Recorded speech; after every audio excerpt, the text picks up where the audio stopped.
पहले मैंने देवकी को इतना कभी नहीं देखा, क्यों ना इसको मार दूं। मैं समझ गया कि देवकी के गर्भ गुहा में मेरा शत्रु प्रविष्ट हो चुका है। आहै समय प्राण हरो हरिर गुहाम ध्रुवम श्रितो यन्न पुरी यमीद्रसी।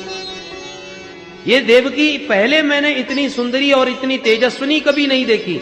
इसका मतलब मैं प्राण हरः हरिर गुहाम, मेरा जो प्राण हरता हरि है वो देवकी के गर्भ गुहा में आ चुका है। किमद्य तस्मिन् करणीयम, अब ऐसी स्थिति में मुझे क्या करना चाहिए? एक ही उपाय समझ में आता है, मार देना चाहिए। फिर ध्यान आता है नहीं नहीं, स्त्रिया स्वसुर गुरुमत्या बधोयम। ये केवल स्त्री मात्र थोड़ी है, मेरी बहन भी तो है। मेरी बहन है, गर्भवती है, इसके मारने से स्त्री वध होगा, बाल वध होगा, कितना बड़ा कलंक मेरे जीवन में लगेगा। अरे मरना तो एक दिन पड़ता ही है, और मरने के बाद मेरे जैसे पापियों को दुनिया बरसों तक गाली देती है। अब देखिए कैसे विचार कंस के मन में आ रहे हैं, क्योंकि देवकी के सन्मुख खड़ा है तो हरि का सामना हो रहा है, गर्भस्थ गोविंद का सन्मुख खड़ा है, इसलिए इसके भाव में बड़ी सात्विकता आने लगी। पाप से डरने लगा। बहन की हत्या नहीं करना चाहिए, बाल हत्या नहीं करना चाहिए, कलंक जीवन में इतना लगेगा कि धोते नहीं बनेगा। अरे छोड़ो, इतने मर गए, इसको भी ठिकाने लगाई दूंगा, सोच के चला जाता है। और जब घर पहुंचता है तो माथा गर्म हो जाता है, खतरा नहीं लेना चाहिए। और जब देवकी के सामने आता है तो विचार बदल जाता है। स्थिति ये हो गई परीक्षित कि आसीनः संविशंस्तिष्ठन् भुंजानः पर्यटन महीम चिंतयानो ऋषिकेशम अपश्यत तन्मयम जगत। बैठते उठते चलते फिरते खाते पीते सोते जागते 24 घंटे काला काला मुरली वाला इसकी आंखों में नाचने लगा। चिंतयानो ऋषिकेशम अपश्यन तन्मयम जगत, चारों तरफ उसे वही नजर आता है हरि। और देवताओं ने जब देखा कि देवकी मां के गर्भ में गोविंद आ गए हैं तो चलो स्वागत गान करें, भगवान का सम्मान करें। सारे देवता आ गए और ब्रह्मा जी को शिव जी को आगे करके उस बंदी ग्रह में पहुंचकर भगवान के गर्भगत गोविंद की स्तुति प्रारंभ कर दी। इसको गर्भस्तुति कहते हैं। सारी प्रकृति आज प्रभु के स्वागत में सुसज्जित है। आइए हम भी स्वागत गान करें। स्वागतम कृष्ण शरणागतम पाहि, स्वागतं कृष्ण शरणागतं पाहि, स्वागतं कृष्ण शरणागतं पाहि, स्वागतं कृष्ण शरणागतं पाहि, स्वागतं सुस्वागतं शरणागतं पाहि, स्वागतं सुस्वागतं शरणागतं पाहि, स्वागतं सुस्वागतं शरणागतं पाहि, स्वागतं सुस्वागतं शरणागतं पाहि, स्वागतं सुस्वागतं शरणागतं पाहि, स्वागतं कृष्ण शरणागतं पाहि, स्वागतं कृष्ण शरणागतं पाहि, सत्यव्रतं सत्यपरं त्रिसत्यं सत्यस्य योनिं निहितं च सत्ये, सत्यस्य सत्यामृत सत्यलेशं सत्यात्मकं त्वां शरणं प्रपन्ना, स्वागतं कृष्ण शरणागतं पाहि, स्वागतं कृष्ण शरणागतं पाहि।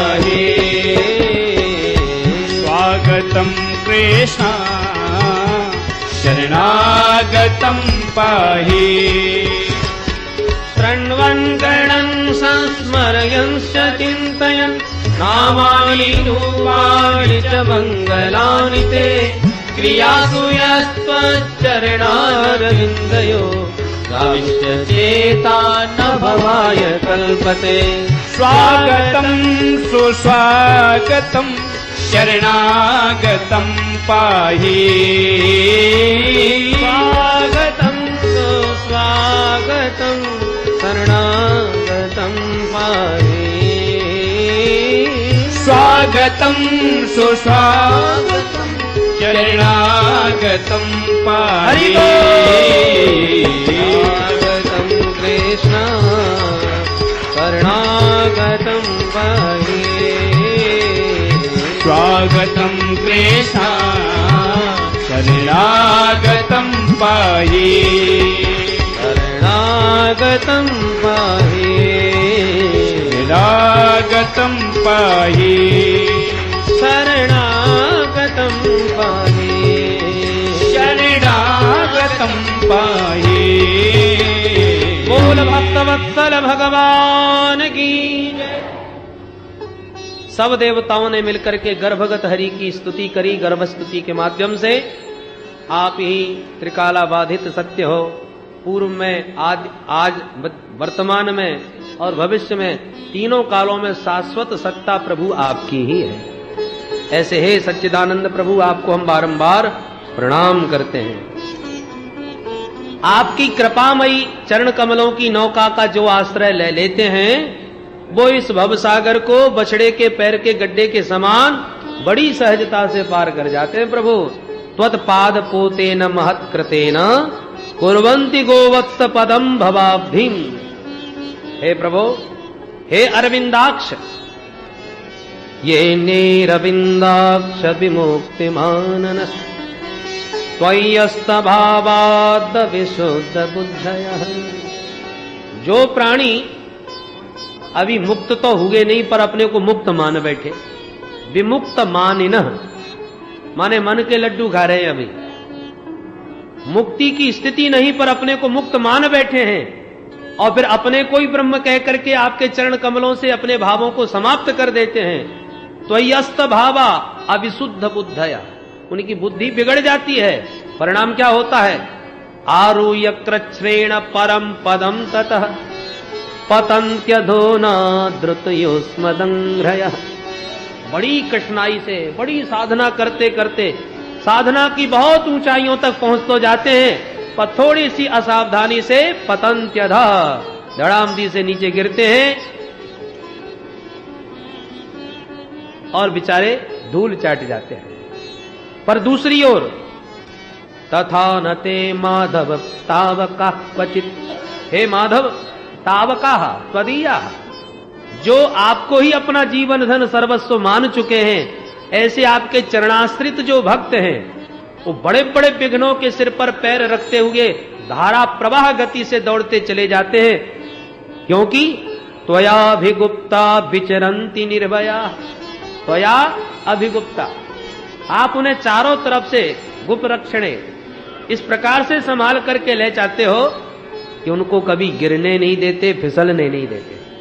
बोलो जय श्री कृष्ण।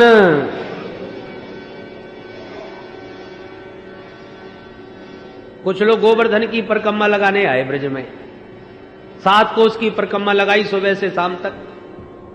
बाद में बेचारे हारे थके कमर पकड़े बैठे, हे भगवान अब तो एक कदम भी नहीं चला जाता। 5 साल का एक बच्चा भी उनके साथ आया था, वो उछल कूद कर रहा था। किसी ने पूछा बेटा तू भी गया था परिक्रमा देने? बोले हाँ। तूने भी परिक्रमा दी? बोले हाँ। फिर तू क्यों नहीं थका? बोले हम तो पिताजी के कंधे पर बैठ के गए थे। तो यात्रा तो उसकी भी हुई पर थकान कहीं भी नहीं। क्यों? बोले अपने पैरों पर हम चले ही नहीं। तो जो अपने बल का गर्व लेके चलेगा वो गिरेगा भी, थकेगा भी, फिसलेगा भी, तम अनेक प्रकार के समस्याएं सामने हैं। और जो गोविंद की कृपा के बल पर चलेगा वो बड़े बड़े विघ्नों के ऊपर पैर रखता हुआ दौड़ता चला जाए, उसे कुछ भी पता नहीं चलेगा। त्वया अभिगुप्ता विचरंती निर्भया। इसलिए प्रभु आपके भक्तों का कभी पतन नहीं होता। इसी का अनुवाद रामायण में किया गोस्वामी जी ने। जे ज्ञान मान विमुक्त तब भव हरनि भक्ति नादनी। जे ज्ञान मान विमुक्त तब भव हरनि भक्ति नादनी।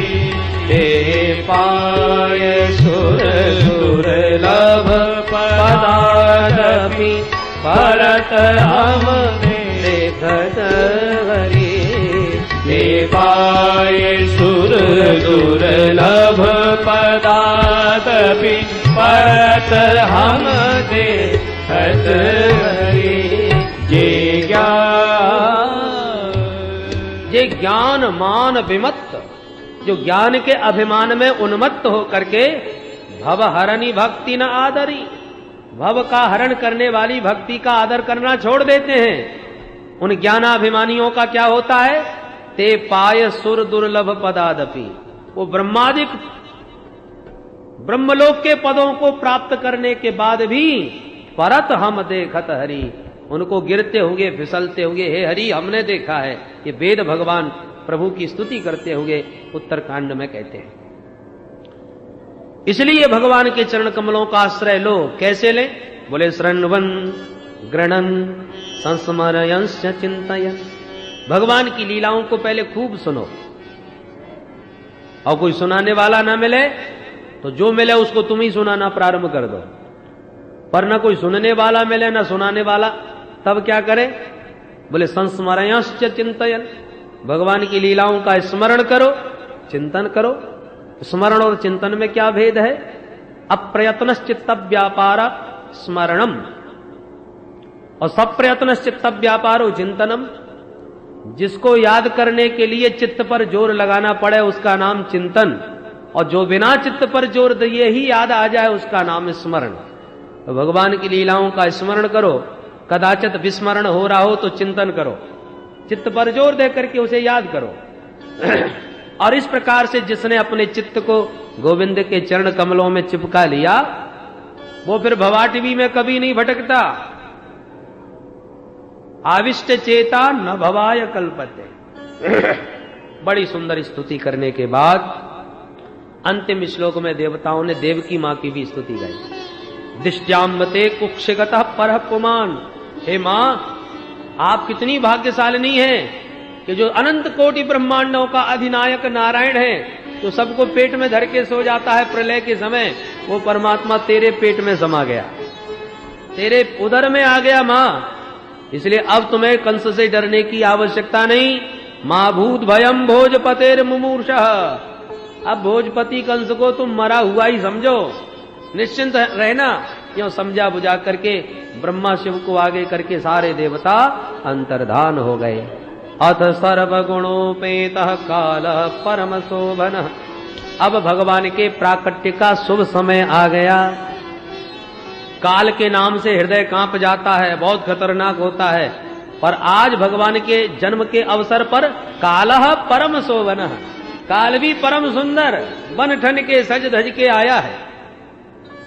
भादों का महीना आ गया, कृष्ण पक्ष आ गया, अष्टमी तिथि आ गई, बुधवार आ गया, रोहिणी नक्षत्र आ गया, श्री हर्षण योग आ गया, बब कर्ण आ गया, मध्य रात्रि 12 बजे का समय आ गया। उस अर्धरात्रि में भगवान अचानक देवकी वसुदेव जी के सन्मुख चतुर्भुज दिव्य नारायण रूप में प्रकट हो गए। वो लक्ष्मी नारायण भगवान की जय। उस अद्भुत बाल छवि को देख करके सबने हाथ जोड़े, देवकी वसुदेव स्तुति करने लगे। तम अद्भुतम बालकम अम्बुजे क्षणम चतुर्भुजम शंख गदायुधायुधम। तम अद्भुतम बालकम बीच, इस अद्भुत बालक को देखा। अद्भुत क्यों? बोले बच्चे 2 हाथ वाले होते हैं, ये 4 हाथ वाला है, अद्भुत तो है। बालक जन्म लेते समय आंख बंद किए रहते हैं, ये अम्बुजे क्षणम, कमल जैसी आंख वाला है। बालक नग्न पैदा होते हैं, पर ये तो पीतांबरम, पीतांबर पहने आया है। बालक निहत्ते होते हैं, पर ये तो शंख चक्र गदा पद्म लिए खड़ा है। हर प्रकार से अद्भुत बालक है। ऐसे अद्भुत बाल उस दिव्य छवि को देखकर वसुदेव जी ने प्रणाम किया। विदितोषि भवान साक्षात पुरुषः प्रकृते परः। मैं पहचान गया आप प्रकृति से परे साक्षात परम पुरुष साक्षात प्रभु नारायण हो। केवलानुभवानंद स्वरूप सर्वबुद्धि दृक्। आप तो साक्षात आनंद स्वरूप हो। प्रभु देवकी मैया डर रही हैं मन में, वसुदेव जी को बार बार संकेत कर रही हैं, जल्दी कीजिए महाराज, मेरा भैया ना आ जाए। तो भगवान हंस करके बोले, माता जी मामा जी की चिंता मत करो, मेरे हाथ में सुदर्शन चक्र है, अभी जो कहना है आप भी कहो, जब बाल रूप में आ जाऊं तब मेरा ध्यान रखना। तब तो देवकी मां का भी साहस बढ़ गया। कंसात भीता सुचिस्मिता, कंस का भय भाग गया, मुख पर मुस्कान आ गई और हाथ जोड़ के मैया ने भी स्तुति करी। प्रभु मृत्यु रूपी नागिन प्रत्येक प्राणी के पीछे पड़ी है, जब तक जीव भागता भागता आपके चरण कमलों की सुखद छाया का आश्रय ग्रहण न कर ले, तब तक मृत्यु रूपी नागिन उसका पीछा नहीं छोड़ती। मर्त्योर मृत्यु व्याल भीतः पलायन लोकान सर्वान निर्भयम नाद्य गच्छन त्वत्पादाब्जं प्राप्य द्रक्षयाद्य स्वस्थः शेषे मृत्युरसमादपैति। मृत्यु रूपी भयंकर रोग सबको भयाक्रांत करता है। तो अब रोग से कैसे बचें? बोले धन्वंतरी भगवान की शरण में जाओ, सारा इलाज कर देंगे। धन्वंतरी भगवान कौन है? बोले त्वत्पादाब्जम, भगवान के जो चरण कमल हैं वो धन्वंतरी भगवान है। अब्ज कमल माने जल से जिनका जन्म हुआ, तो धन्वंतरी भगवान का भी जन्म जल से ही हुआ था, समुद्र से हो गया था। तो जैसे जल से धन्वंतरी भगवान प्रकट हुए, ऐसी भगवान के चरण कैसे हैं? बोले त्वत्पादाब्जम, आपके चरण कमल जो हैं वो भी भगवान के चरण भी कमल के सदृश हैं। तो माने कमल आपके चरण रूपी धन्वंतरी भगवान का जो आश्रय ले लेगा, वो जन्म मरण रूपी भयंकर भवरोग की पीड़ा से सर्वदा के लिए मुक्त होकर स्वस्थः सेते, सर्वदा के लिए स्वस्थ होकर के विश्राम करेगा। मुझे तो एक ही आश्चर्य होता है प्रभु कि अनंत ब्रह्मांड जिसके रोम रोम में विचरते हैं, वो इतना बड़ा ब्रह्म मेरे पेट में कैसे समा गया? ब्रह्मांड निकाया निर्मित माया रोम रोम प्रतिवेद कहें, सोमम उर्वासी यह उस उपहासी सुनत धीर मति थिर न रहे। बड़ी सुंदर स्तुति करी। अंत में भगवान बोले, मां पूर्व में आपने बहुत तप किया था, सो मैंने बेटा बनने का वचन दिया। आप पहले अदिति कश्यप बने तो मैं वामन बन के आया, आज मैं तुम्हारा बेटा बन के पुनः प्रकट होने वाला हूं। जैसी बेटा बनूं मुझे गोकुल में छोड़ आना, वहां कन्या का जन्म हुआ है उसे उठा लाना, बाकी किसी से बिल्कुल न घबराना। सारी बातें समझा करके बभूव प्राकृत शिशु, एक नन्हे से बालक बन के देवकी मैया की गोदी में प्रभु प्रकट हो गए। बोल बाल कृष्ण लाल की जय। पर रोए गाए बिल्कुल नहीं। क्यों? बोले राम अवतार में रोए तो दास दासियां बधाइयां लेके दौड़ी, और यहां कहीं रो बैठे तो चारों तरफ से ले ले डंडा मामा जी झपट पड़ेंगे। इसलिए बभूवा तूषणी बभूवा, भगवान बिल्कुल चुपचाप देवकी मां की गोदी में बाल रूप में प्रकट हैं। वसुदेव जी ने तुरंत उठा करके हृदय से लगा लिए, सूप में लिटा करके भगवान को अपने सिर पर धारण कर लिए। जैसे ही सिर पर भगवान को आसीन किया कि हथकड़ी बेड़ी अपने आप खुल गई, किवाड़ अपने आप खुलते चले गए। जब बाहर निकले तो पहरेदार भी सब खर्राटे बजाए के सोए गए। मतलब जीव जैसे ही ब्रह्म संबंध प्राप्त करता है, ब्रह्म साक्षात्कार करता है, तो उसके सारे भव बंधन अपने आप खुल जाते हैं। जितने भी अज्ञान के कपाट लगे हैं वो सब हट जाते हैं, जितने की काम क्रोध आदि शत्रु घेरे पड़े हैं वो सब सो जाते हैं, और जीव शुद्ध बुद्ध मुक्त हो जाता है वसुदेव जी की तरह। परंतु ब्रह्म से संबंध छोड़कर जब माया रूपी कन्या से संबंध जोड़ता है तो फिर बंध जाता है। वसुदेव जी जैसी लाला को लेके चले तो आकाश के मेघ मंडलों ने देखा, वाह हम भी सांवले, हमारे प्रभु भी सांवले, हम भी घनश्याम और ये भी घनश्याम, तो चलो इनका स्वागत करें। कैसे? भगवान ने छूट दे रखी है, पत्रम पुष्पम फलम तोयम, जो हो तुम्हारे पास वही दो। मेघों ने कहा हमारे पास तो जल है, तो चलो जल ही देते हैं। तो बवर्ष परजन्य उपांशु गर्जित ते स्वर्ण बगार बारिने बारयन भणई। मेघमंडलों ने पानी की मंद मंद फुहारें छोड़नी प्रारंभ कर दी स्वागत में। शेष भगवान को लगा सरकार छोटे से हैं और ये पानी बरसा रहे हैं, तो शेषोन्वगात वारि निवारयन फणई ही अपने 1000 फन तान करके, छत्र तान कर जल वृष्टि को रोकते हुए वसुदेव जी के पीछे पीछे चल पड़े। जैसे यमुना महारानी ने देखा मेरे प्राणधन प्रियतम पधार रहे हैं, तो बिना पाद प्रक्षालन किए नहीं जाने दूंगे। उमड़ घुमड़ के जमुना जी का जल वसुदेव जी के कंठ तक आ गया। प्रभु जान गए देवी जी को चरण छूने की पड़ी है और पिताजी डूबे जा रहे हैं, तो तुरंत अपना श्री चरण नीचे को लटका दिया और जैसे ही चरण कमलों का स्पर्श जल से हुआ कि पाद प्रक्षालन करके यमुना वसुदेव जी के घुटनों के बराबर हो गई। बोले यमुना महारानी की। एक संत कहते हैं जमुना जी में बाढ़ आई अपने प्रियतम का मुख देखने, तो प्यारे का तो मुख दिखा नहीं, ससुर जी की दाढ़ी पहले दिखाई पड़ गई, तो बेचारी शर्मिंदा होके ससुर जी के चरणों में झुक गई। एक संत कहते हैं जमुना जी में बाढ़ आई अपने प्रियतम प्राणधन प्रभु से मिलने के लिए, तो मिलने की उमंग उठी, तो भगवान ने ऊपर से एक चरण प्रहार किया। शर्म नहीं आती, तुम्हारे ससुर जी खड़े हैं और उनके सामने हमसे मिलने चली आ रही हो, मुंह उठाए।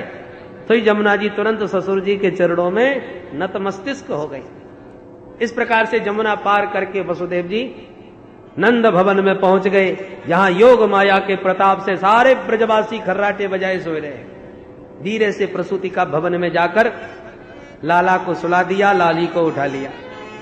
जैसे लौट करके वापस आए बंदी गृह में कि कन्या गला फाड़ के रो पड़ी, हथकड़ी बड़ी फिर बंद हो गई, अब के बाढ़ अपने आप बंद हो गए।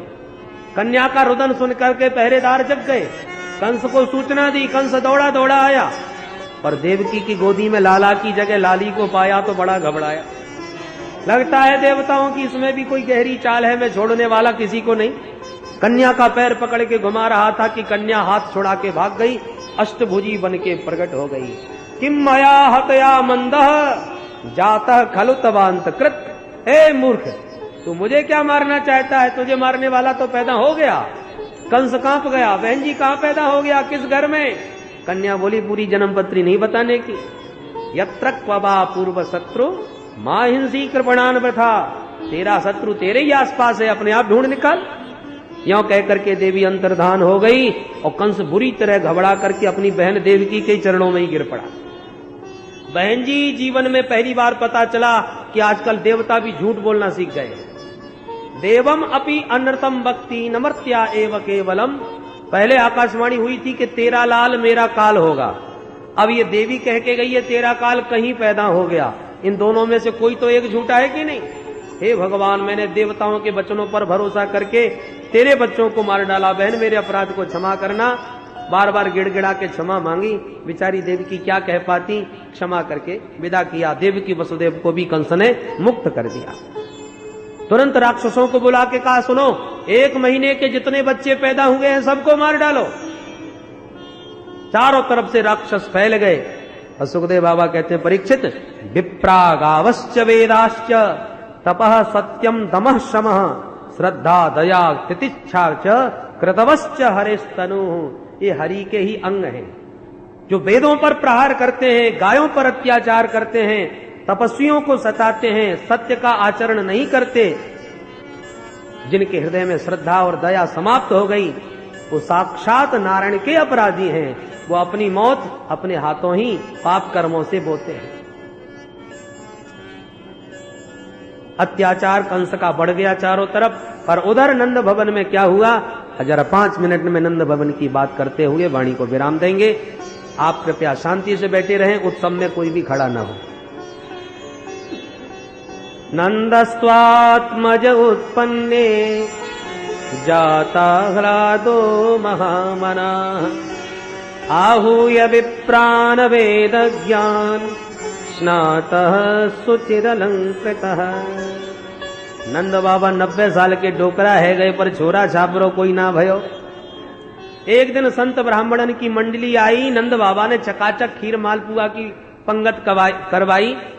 जैसे ही महंत जी ने डकार लेके पेट पे हाथ घुमायो कि नंद बाबा ने दंडवत कियो। जैसी दंडवत नंद बाबा ने करी कि महंत जी के मोहते आशीर्वाद निकल गयो, नंद बाबा पुत्रवान भव। नंद बाबा हाथ जोड़ के बोले, महाराज 90 साल के डोकराए बुढ़ापे में कहा आशीर्वाद दे रहे हो, अब तक तो कोई भयो ना आया, बुढ़ापे में कोई कहा है जाएगो। महंत जी बोले, बाबा तो जब तक मेरो आशीर्वाद सफल ना है जाएगो तब तक मैं तेरो घर छोड़वे बारो ना है। क्या करोगे महाराज? भले गोपाल संतान मंत्र को जप करेंगे, अनुष्ठान करेंगे, देखे छोरा कैसे ना होए। तू तो चकाचक माल घुटाए जा, तू भोजन कराए जा, हम भजन करे जाए, फिर देखे छोरा कैसे ना होए। तब तो महाराज रोज रबड़ी घुटन दो। नंद बाबा ने भंडारे खोल दिए, आपके आशीर्वाद से 9 लाख गैया हैं, दूध दही के भंडारे भरे पड़े महाराज, प्रेम से पाओ। चकाचक भंडारे छनवे लगे और बढ़िया भजन कीर्तन होवे लगे, अनुष्ठान जप प्रारंभ है गए। उन संत ब्राह्मण के आशीर्वाद को चमत्कार भयो, यशोदा रानी को परम लाभ प्राप्त है गयो। जो नंद बाबा को भनक पड़ी, खुशी का पारावार नहीं रहा, पूरे ब्रजमंडल में खबर फैल गई। खुशी के मारे गोपियन ने तो 84 गज के लहंगा सिलवाए के तैयार कर लिए, कई लहंगा चुनरी में बधाई लेके जाएंगे। नंद बाबा बेचारे अपनी बहन को लेवे पहुंच गए। अरे बहन सुनंदा, जल्दी चल, तू बुआ बनवे बारी है। खुशी के मारे सुनंदा जी भी दौड़ के चल पड़ी और 2 महीना पहले से ही अपने मायके में आकर के डेरा जमाई लिए। यशोदा भाभी की दौड़ भाग करके खूब सेवा करवे लगी। पर आज कब कौन आयो कौन चलो गयो, काव्य भनक नहीं चली। खर्राटे बजा के सब सोते रहे। नींद खुली तो सुनंदा जी की। सुनंदा जी ने देखा कि आज घर के दरवाजे कैसे खुले पड़े हैं, भाभी जी अब तक कैसे ना जगी। जो भाभी यशोदा के कक्ष में झरोके से झांक करके देखा तो क्या दिखाई पड़ा कि यशोदा भाभी तो गहरी नींद में सोई पड़ी है, उन्हें होश ही ना है। और एक नील कमल जैसा नन्ना सा लाला किलकारियां भर रहा है पास में। जो सुनंदा जी ने दौड़ करके भीतर प्रवेश किया और लाला की आभा प्रभा शोभा को निकट जाके निहारा, खुशी के मारे उछल पड़ी, है गौ करके चिल्लाती भई दौड़ी। ग्वाला सब दौड़े दौड़े आ गए। का भयो, मुंह पे हाथ धर के बोली कछू ना भयो। अरे तो फिर काय क्यों चिल्लाई? बोले मैं बाद में बताऊंगी, पहले ये बताओ मेरे भैया कहाँ हैं। अरे नंद बाबा तो अथाई पर बैठे ग्वालन के संग माला सटकाए रहे होंगे। सुनंदा जी ने दौड़ लगाई तो क्या देखती है, नंद बाबा बैठे बैठे माला सटकाए रहे और माला में मंत्र कौन सा जप रहे, अबई तो भयो नाय, आगे पतो नाय, अबई तो भयो नाय। सबरे मंत्र भूले भय है बेचारे नंद बाबा। जैसे ही सुनंदा जी आई, अरे भैया तुम माला सटका रहे हो, मैं कहां कहां भागती डोल रही हूं, तुम्हें ढूंढती। अब तो नंद बाबा सावधान होके जो बोले, जल्दी बता बात का है। बोले भैया पहले आप बताओ मेरी इनाम कहाँ है। अब तो नंद बाबा की धड़कन और तेज हो गई। अरे बहन तेरी, ले ये रख दई तेरे हाथ में तिजोरी की चाबी, जो अच्छो लगे तू सब ले ले, अब देर मत लगा, जल्दी बता। सुनंदा जी समझ गए कि भैया आतुर हैं सुनने के लिए। तब कान में आके कहा, भैया तेरे घर में लाला को जन्म है गयो, बोल नंद के लाला जय। खुशी के मारे नंद बाबा इतनी जोर से उछल पड़े जैसे 16 साल के छोरा हो, अपनो बुढ़ापो बिल्कुल भूल गए। उपनंद बोले भैया अब बोलो उत्सव कैसे मने। नंद बाबा बोले पहले पंडित जी बुला के लाओ। आहूय विप्राण वेद ज्ञान स्नातः सुचिर अलंकृतः। दौड़ करके उपनंद ने ब्राह्मणों को संकेत दिया, महाराज जी जल्दी चलो, आपको आशीर्वाद सफल है गयो। अब तो ब्राह्मण बड़े प्रसन्न, तुरंत दौड़ के यमुना में सबने स्नान किया, भस्म चंदन लगा के पोथी पत्रा दबा के दौड़े दौड़े सब ब्राह्मण आए और सब ब्राह्मणों ने आकर के उच्च स्वर से स्वस्ति वाचन बोलना प्रारंभ कर दिया। स्वस्ति न इंद्रो वृद्धश्रवाः, स्वस्ति नः पूषा विश्ववेदाः, स्वस्ति नस्तारक्षो वारिष्ठनेमिः, स्वस्ति नो बृहस्पतिर्दधातु द्यौः शान्तिरन्तरिक्षगुं शान्तिः, पृथिवी शान्तिरापः शान्तिरोषधयः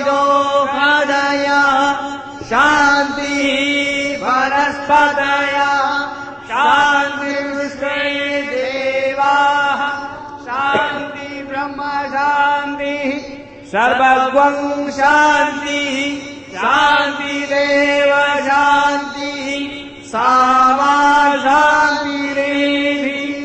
सभी ब्राह्मणों ने स्वाचित्वा स्वस्तयनम जात कर्मात्मजस्य वही कारयामास विधिवत पितृदेवार्चनम तथा। नंद बाबा से बोले जल्दी तू भी नहा धो के आ जा। नंद बाबा ने दौड़ लगाई, जमुना जी में हर हर गंगे 108 डुबकी लगाई। महाराज नहा लियो मैंने, अब बोलो। बोले अब जल्दी से नए कपड़ा पहन के आ जा। नंद बाबा जैसी भीतर घुसे, एक छोरा बोलो बाबा